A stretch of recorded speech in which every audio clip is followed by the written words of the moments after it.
Welcome to the Anklers Art and Crafts Podcast, presenting conversations about the careers and contributions of the talented artisans who work behind the scenes on the TV series and movies we love. I'm Christopher Rosen. I'm Deputy Editor at Ankler Media, and I'm so happy to bring you my recent conversation with Alien Earth cinematographer, executive producer, and director Dana Gonzalez, ASC, and visual effects supervisor Jonathan Rothbart, VES. Listen to our conversation right now, brought to you by FX. 10, 9, 8, 7, 6, 5, 4, 3, 2, 1. How's our girl? She's ready. You're gonna be the first person to transition from a human body to a synthetic. Because I'm special. That's right. You're very, very special.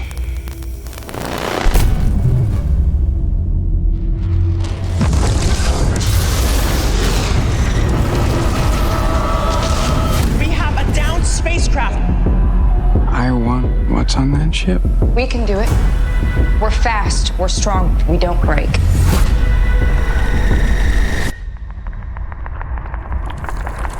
It's like a zoo, but the animals got out. This ship collected 5 different life forms from the darkest corners of the universe. Monsters.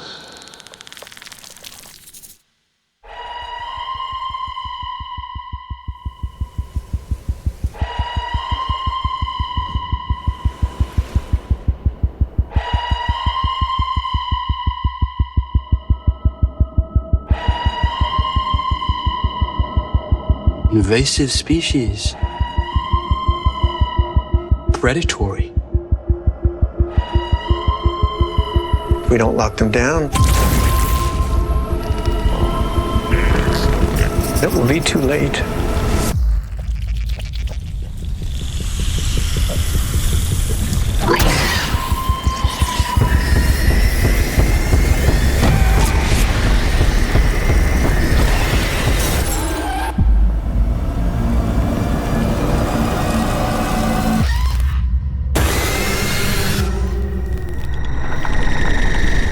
So just to start, for Dana and Jonathan, for both of you, what was your relationship with the Alien franchise, I guess, before embarking on Alien Earth here? Dana, obviously, I'll start with you here as EP and director and cinematographer of the show, but like, where were you as an Alien fan coming into this? Yeah, I was a huge Alien movie, the very first movie fan, and then Aliens, and then I watched the entire franchise.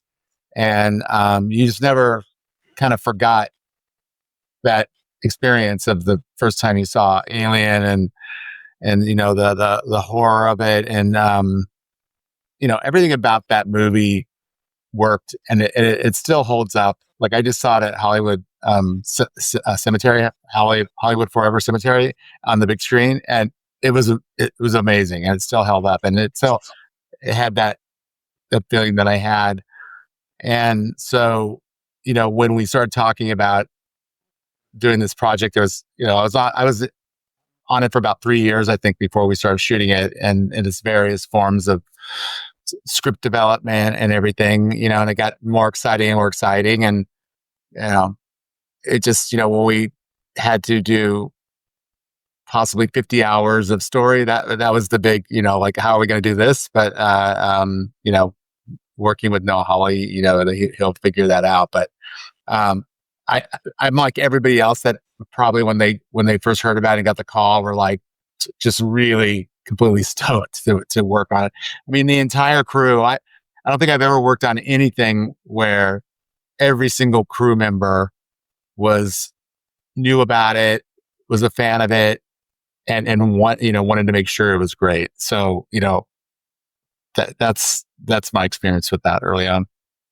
And Jonathan, I'm assuming going to say something similar, but like, how is it like for you getting to come into this world and like work on this project? And in that, I mean, like, this is like one of the most iconic franchises we've ever had. And like I would argue, frankly, all these movies are great. Like all these Alien movies are great. So coming into this, like, yeah, like what was your take on the franchise and getting to, put your own spin on it, I guess.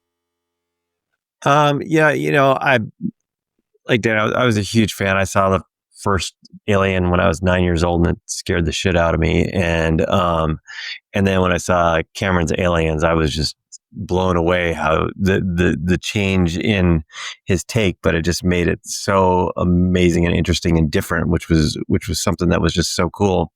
And I became in love with the franchise, since then. But and it's been interesting watching the various machinations over the years and how they've tried to take it. And I thought what was so cool about seeing what Noah was doing and how he was writing it was so different than all the other takes that had come prior, after 2 and before Noah's, and that it's always been about monsters in space, and so I thought when I saw the script and what Noah was looking to do, it was pretty amazing to see this new take and this new direction that wasn't going to lean so heavily on monsters in space, but open you up to this whole new world of the alien universe back in Earth, which I thought was such a cool concept. And so I was extremely excited to be involved in it. I came on in post, so I didn't have to go through the incredible amount of hours that Dana went through figuring that all out. But yeah, it was. I just considered myself super fortunate to be involved in a franchise that I've been in love with since I was a little kid. So it was amazing. And then on top of that, having the opportunity to add to that with these new creatures and new characters and new ships and everything like that was just a dream come true for me as a visual effects supervisor. It's so cool. So Dana, like one of the things I was thinking of visually, obviously you have so many hats on the show, right? As an EP, you're a cinematographer on the pilot, and then obviously directed 4 episodes, including the penultimate episode, which is awesome, and the finale, which is awesome. So like, great. I was wondering, like, so this is a prequel to Alien, or set before Alien, not necessarily a prequel, but like, you know what I mean? Like set in a couple years before the events of Alien. And I guess, and like Jonathan is saying, like on Earth, like different settings, different locale. So I was wondering, like visually, like when you're thinking about how this show could look, how much did you try, like, are you thinking like, how would it have looked from like Ridley Scott in 1979 doing, like, if he made, like, I guess, like, how granular do you go in trying to find out, like, how to make this look so it fits with the world, but is its own thing, and obviously is a new thing that we haven't necessarily seen before in this franchise? That's a great question because, Noah and I really kind of latched ourselves onto Alien, the movie Alien, like as a visual reference. I mean, you can see in the production design, we rebuilt the ship almost exactly like it was built.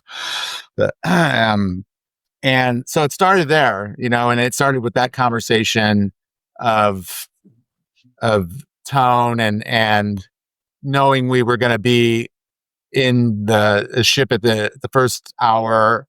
And then definitely hour 5, it was a complete alien movie in a lot of ways. So it really started there, and then capturing the look and the contrasts of Alien, and more so than any of the other in the franchise. The original movie was shot 100 ASA, which is kind of amazing film. And it has this, it's just certain very filmic look, and even the way that Ridley lensed it. We shot it anamorphically. I didn't use the exact same lenses that they used, but very similar.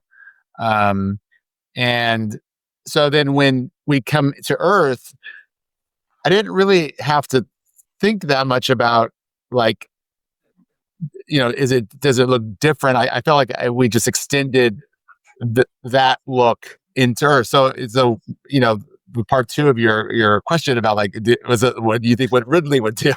and probably yes.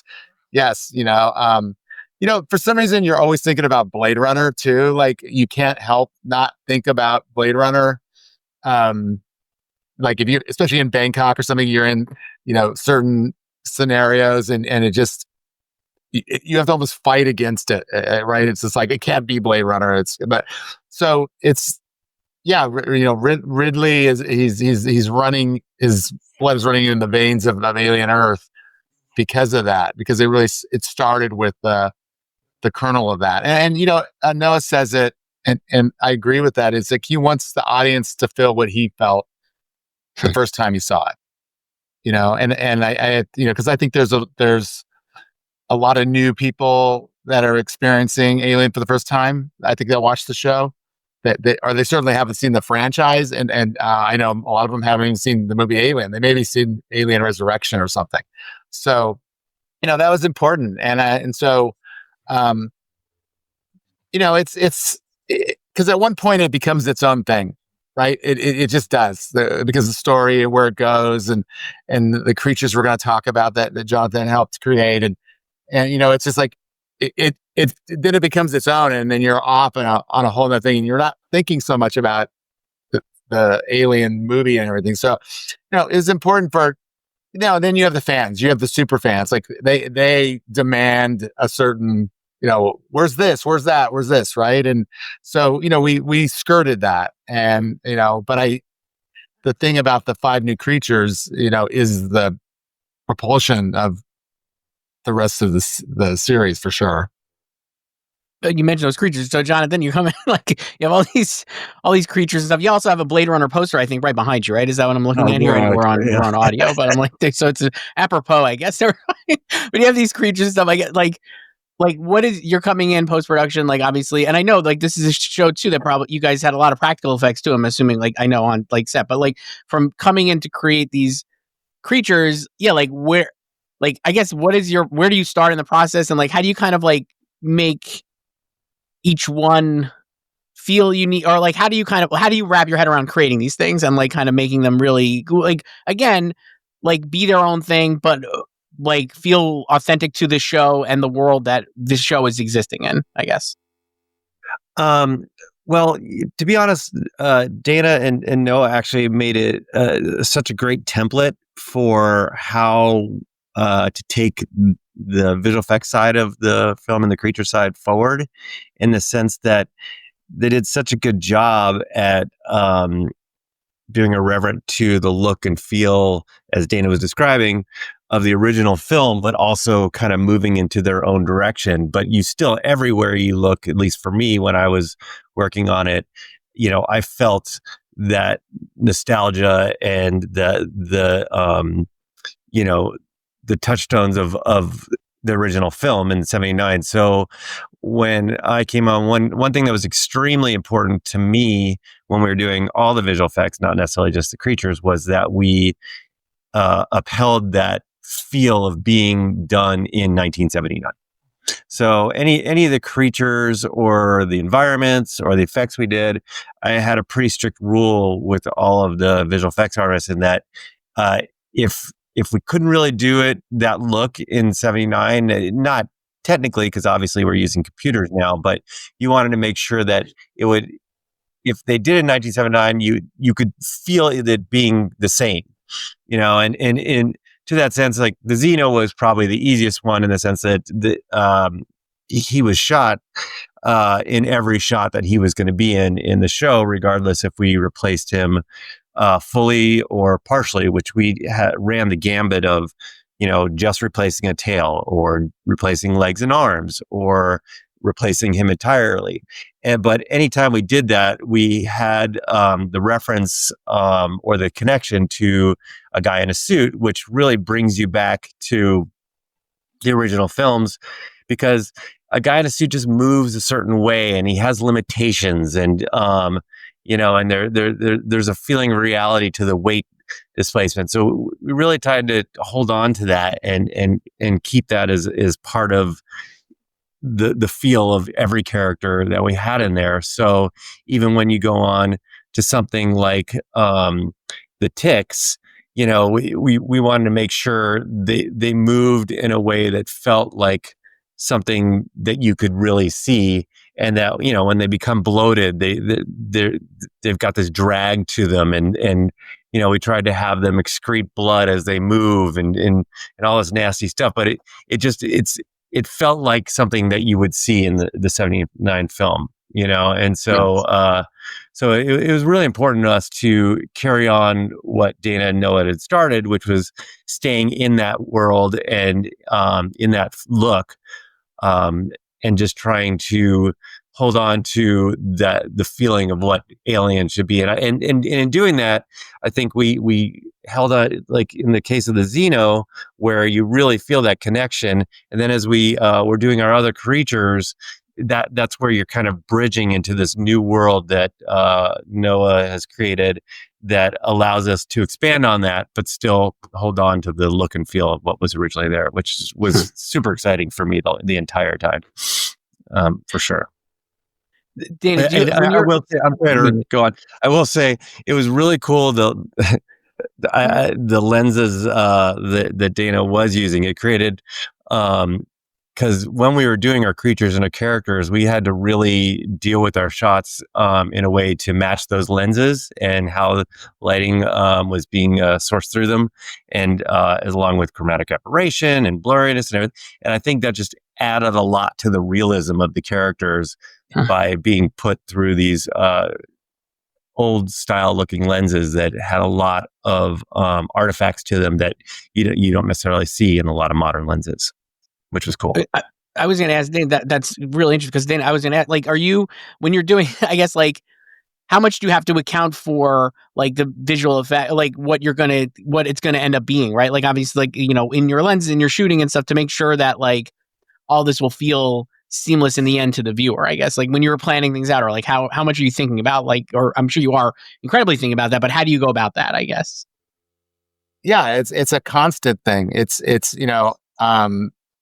because even though we maybe don't know what the final kind of concept is, because I've definitely, like, when Jonathan came on, the concepts had to be solidified. Like, there was concepts that we worked with while we were shooting, and so you have you come to a point of you can only get so far in your kind of development when you're and we had like stuffies and model things that we could photograph for that helps the VFX kind of with the lighting and all that stuff. But those aren't exact things, but we know they're so we're jamming all that stuff in to really kind of inform Jonathan, and then what the thing is, I think that it was a good conversation sometimes, even when we were in post. Like, we could refer to like those kind of images that we weren't going to use, right? Like, we can look at this real material being photographed, and then where the CGI, and we could go back and just kind of like, this is how it photographed, and then the artist rendering or whatever kind of coming together. So it's a constant thing in my mind, and I think that just like when I read a script and I read a scene, and I even almost the very first reading that I have of a script, I start formulating what the scenes look like and the feel of it and the shots of it and all that. So I feel like that happens. I'm doing that, thinking about the visual effects, especially on a show like this where the visual effects are around every corner, and even though we pushed the practical in, and we knew the practical was going to survive in many places. The things like the image, right? Like, that's an entire CG character, that. But when we're working with the actors to create the anchor of how it's going to attack them and how they're going to hold them, and like, that's when you're really having a relationship with the VFX before you are even having it, right? I mean, before you're just giving them all whatever it is, the lighting, the pressure, whatever that is. So it's like you have to think about that, because the more we can give Jonathan and his crew, that, like, they're going to be able to even take it further, because we, like you mentioned, if we give them the weight of things, like the tactile thing, that you have that weight and that gravity that's kind of, keeping it real. The more we do that, the more we give them, it's just an incredible reference. So, it's for me, it's a constant thing. You're not running away from it, and you're certainly thinking about it. You're not just going, well, someone will figure that out later. You're trying to give them I'm going to give them everything I can possibly give them so they could succeed. And then what happens is in post, Noah and Jonathan and Regis Kimball, our producer editor, are really kind of nuance that stuff, and then they and based on the cut, what about this or what about that? And Noah's been looking at things, and,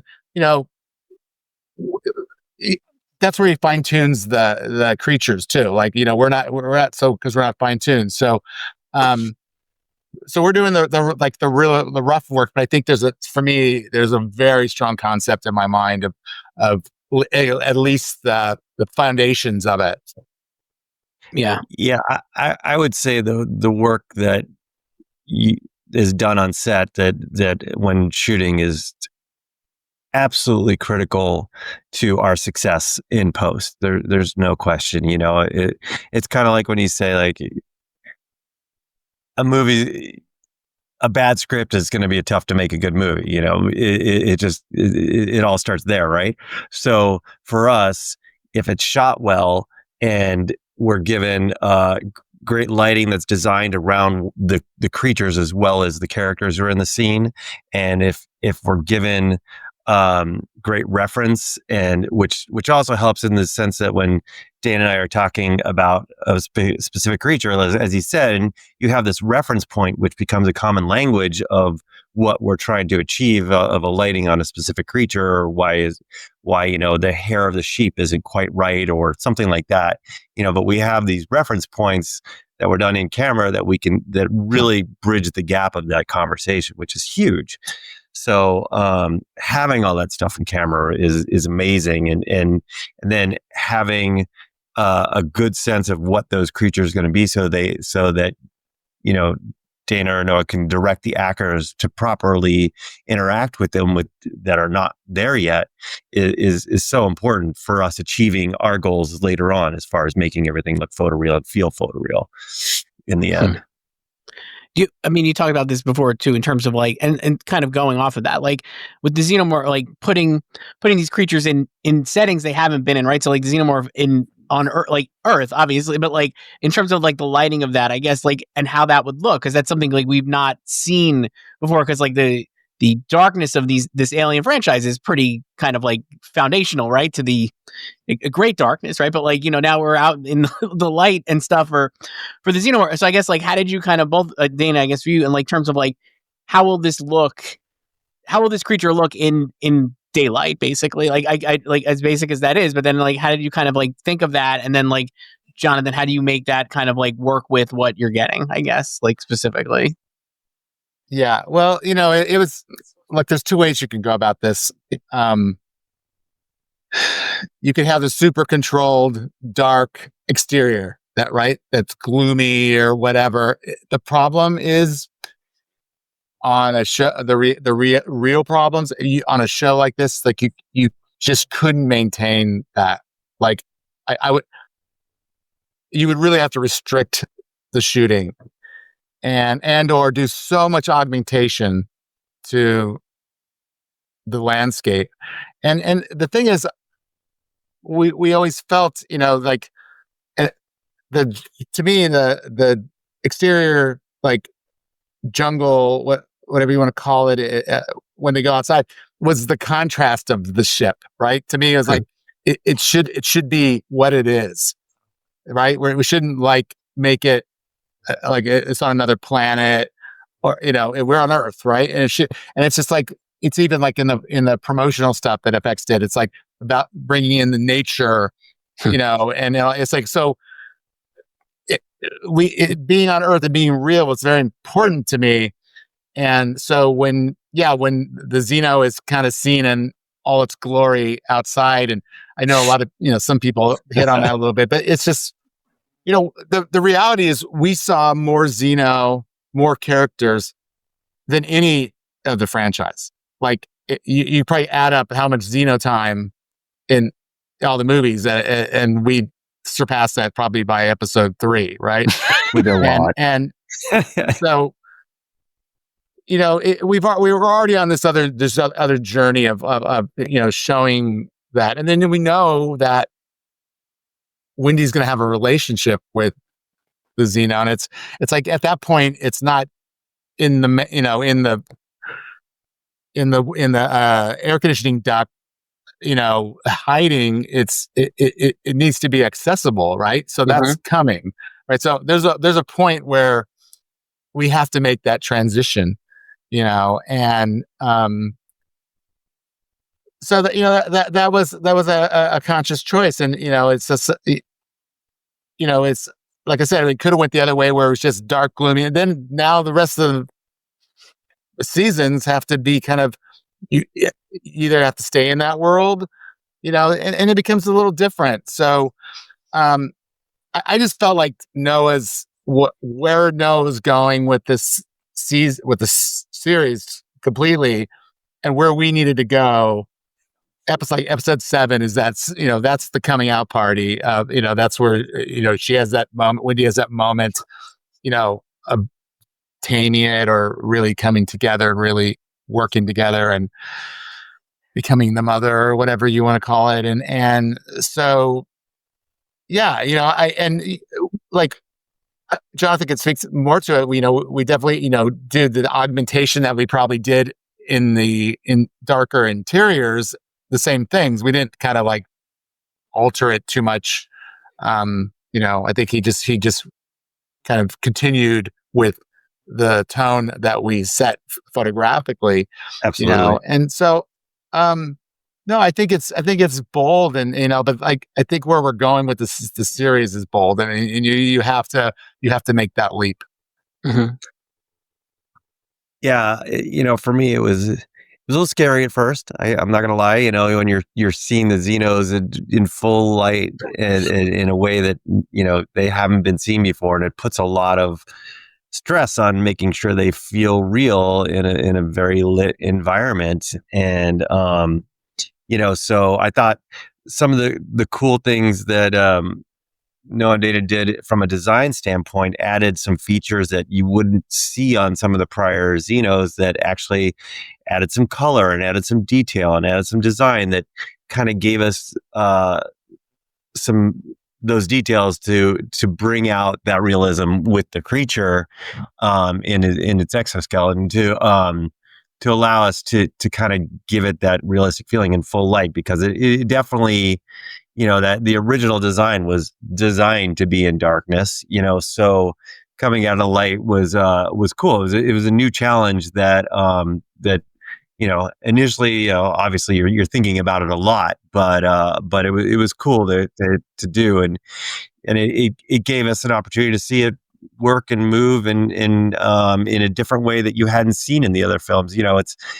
It always felt dangerous, but you never really see the Xeno prior to Alien Earth really move around in large scale. To Dana's point, you just don't see it that much in the films. When you do see them, you usually see like this much of them, right? You never really see its full body most of the time. And if you do, they're barely moving. So it was a big leap to figure out how its mechanics were going to work in full scale, because, he's got to run on all fours. And, one thing we were talking about previously, which is that we found that having him run on the ground on all fours did not look great. So we started trying to do things where have him go up on angles on the sides of walls or embankments, and always touching a side wall or something like that, just to keep all 4 of his appendages off the ground at one time. Because it just, if you did, you either end up looking like a dog running, or he looked like a bunny jumping, or it all had these, because of the way his limbs are designed, it had this strange feel. So you really had to kind of keep him off balance, so to speak, the entire time in order to make it still feel plausible and real while you were doing it, which was, that's one of those fun kind of animation, complications you just have to figure out how to resolve. And that's part of the fun of the job. It's just kind of mugging up with a way of how are we going to do this so it doesn't look stupid, basically. you know. But I mean, that's like the fun thing about the show. I feel like we're talking about is that like recontextualizing these great an iconic figure like a Xenomorph and like in a new way and like showing it to audiences in a new fashion, I think is really cool and like makes it worthwhile to watch. You know what I mean? Like that's as a fan of the franchise, like, oh, this is cool. I'm getting something new here, which is what I really want as like someone, you know, rather than just a kind of remake or whatever of the same old thing. Even like taking the old thing and like recontextualizing, I think is like really cool, which I'm sure you guys know because you're making this great show. And like that certainly makes sense. You mentioned episode 7, Dana. I know you directed that one and the finale, like I said earlier, but that they also have a chest burster scene in that episode. Which you're talking about, like recontextualizing alien iconography. I guess, like, can you talk a little about, like, I guess I know that's practical and stuff, but John, like, how do you guys work to make, like, or Jonathan, like, how are you kind of like working with what you're getting there for that to, you know, kind of show that again and do it in a new way that works with this show and not just the franchise, I guess. Yeah, you know, that was a big one. Like it was very important to me. Like that's one of those scenes, those iconic scenes where like you cannot mess this up, right? Like it's like if you mess that up in any shape or form, you're going to get crucified. And then again, the new viewer, right? The new viewer, they need to feel that feeling. That's probably one of the most feeling moments of Alien, right? That's like probably one of the things that you literally probably after you see it, you can't stop thinking about it for the rest of the movie, and then as you walk out.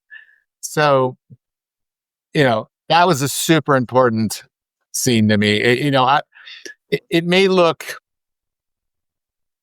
you know, here again, we're outside. We're not in a ship. We're you know, not that the original was super dark, but we're a little more exposed. And it's like, but you know, the horror of it is what it is, right? And especially, you know, I think setting up the emotional component to it with Arthur and the Lost Boys and, you know, Smee and Slightly, like that was like bringing that in because the original one didn't have that emotional content. Yeah, that was their coworker and all that, but it you know, it wasn't the emotions that were going on, especially after the scene in front of it. And so that's a mix of as practical as we can at a certain thing, as like at the real beach, and then there's a little visual effects shoot with the practical kind of body and the chest burster coming out and everything. And you know, but I really, you know, looked at the movie quite a bit and studied even the thing about the movie is Ridley was unbelievably economical and smart, just like in the way he shot it and the way he edited it, and knowing the kind of how your brain would process this stuff. Like if you really break down any of the attacks or something, it's literally like brain processing going. You think you saw so much more than you did, and so like I really studied that quite a bit, and you know, and then we went for it with the practical, right? And look, and it's always the thing, like if it doesn't work practically, then yeah, Jonathan's going to do the CGI version of it, and you know, and then there's augmentation in that scene for sure when it's running and things like this. So, but again, the more we can, even if we can inform him with a bad practical gag, something is going to happen there. He's going to use something, the way the blood comes out or whatever it is. Like, I don't know the extent of the augmentation to this day. Like, you know, we don't have those kind of, we don't have those discussions because I'm not looking at some of the early drafts. And then I kind of come in a little later.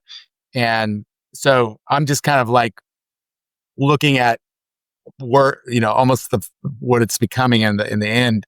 So, and I'm full. So I don't know, is this the original photography? And there's always some augmentation blood or whatever, but Jonathan can speak more to that. I mean, I'd love to hear, because is like part of it, right? Like you want to, for Jonathan, like kind of make it so people don't even realize any work that you're right, because they want to believe that it was like people love practical effects and all these things. So like, yeah, like I'd love to hear you talk about this, because I think that's really interesting to make it feel like Dana's saying, like that there's almost nothing done, when I'm sure there is a lot done, maybe, or some nuancing done to it. So yeah, like how do you approach something like that? It's the greatest compliment to have that conversation and say, I'm not sure what you guys did.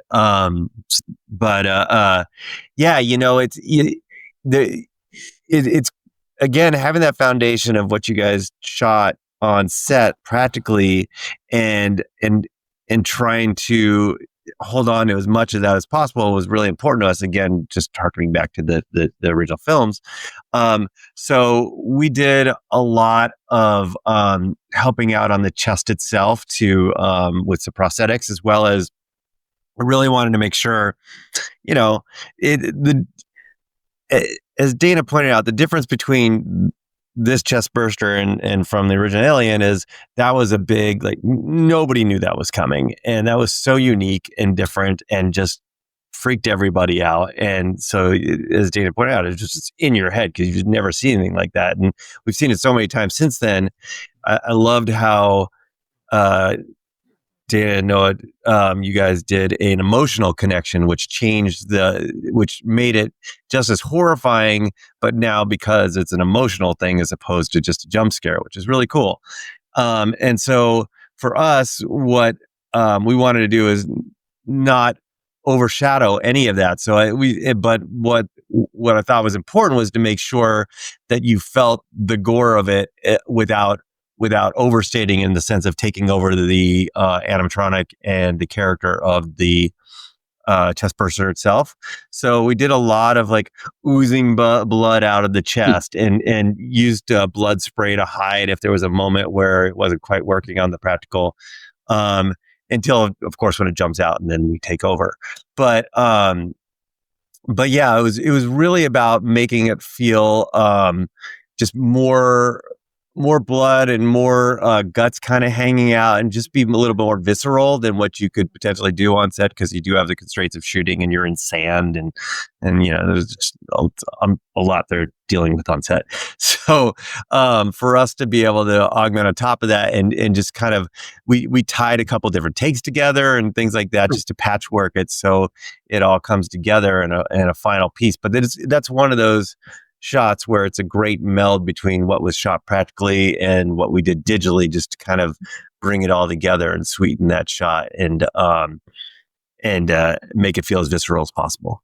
Really, I know we do have to wrap up, but I want to ask, like, I guess, like, no, we don't know yet about a second season, but I'm sure you guys have all thought about it. I guess just hearing about this, like hearing you talk about it, I was wondering, like, are you already thinking of ways to, I don't know, up the ante from what you did? Like, this first season is such a creative success. Like, how are you thinking already of are you thinking of ways to move the ball forward further in season 2, Dana? I mean, like, where are you at on this?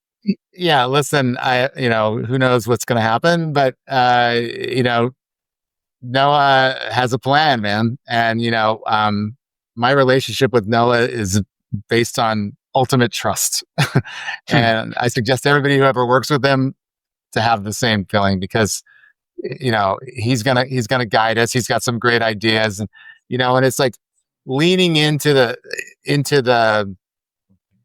things that don't even always make sense, or, the originality of things. And, the season 1 really sets up what the show can become.